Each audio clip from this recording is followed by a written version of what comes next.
portée pendant 9 mois.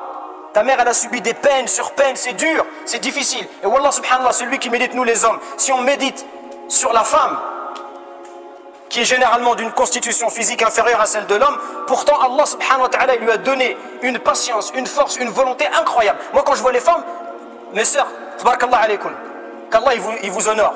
Parce qu'une maman qui porte son fils, moi si on m'avait demandé à moi, tu veux des enfants, porte-le, Wallah je veux pas d'enfants. Wallah c'est vrai, il serait incapable de porter un enfant. Wallah je pourrais pas, c'est au-dessus de nos forces. D'ailleurs vous voyez une vidéo sur internet où on prend des hommes, des mecs tabarakallah, qui font de la muscu tout ça, et on leur met des électrodes pour leur faire ressentir ce que les femmes elles subissent pendant l'accouchement. Et là on voit des hommes costauds qui se mettent à pleurer comme des petites filles.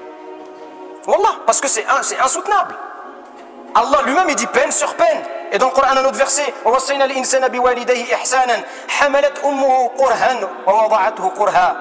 et nous avons enjoint à l'homme de la bonté envers ses pères et mères. Sa mère l'a péniblement porté. C'était dur, c'était difficile. Et elle a péniblement accouché. Subhanallah. Si on pense à ça, en fait c'est une succession d'actes qui prouvent l'amour et la tendresse des parents et en particulier de la mère pour son enfant. C'est une succession d'actes, on ne peut pas s'imaginer, subhanallah. Si on utilise le mot sacrifice, le mot il ne serait pas assez fort pour montrer ce que nos mères elles ont fait pour nous. Le mot il n'est pas assez fort. Parce que toi, plus tu te développes, plus elle s'affaiblit. Elle mange, toi tu lui pompes toute son énergie. Et je ne vous parle pas des douleurs de l'accouchement qui durent. Et l'accouchement qui parfois peut durer 20 heures, 24 heures. Vous imaginez pendant 24 heures sur une table à l'hôpital, 24 heures on attend l'accouchement. Et il y a des douleurs au point où vous avez votre femme, quand vous la voyez, vous êtes là, l'homme, vous ne savez même pas quoi faire. Vous êtes là, vous vous sentez inutile. Et la femme qui perd connaissance et qui revient, les douleurs, elle te dit j'ai l'impression que je vais mourir. Elles ont l'impression qu'elles vont mourir.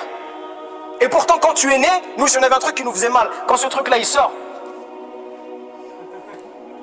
Non, la mère elle voit son enfant, elle respire, elle prend, elle est sur son visage, tu vois la fatigue. Et c'est pas fini. C'est pas après ça elle va bien se reposer. Non, elle va l'allaiter, elle va se lever la nuit, etc. pendant des années. Quand tu sors, elle a peur pour toi. Même toi, au début, tu es accroché à ta maman. Si elle s'écarte de toi, celui-là.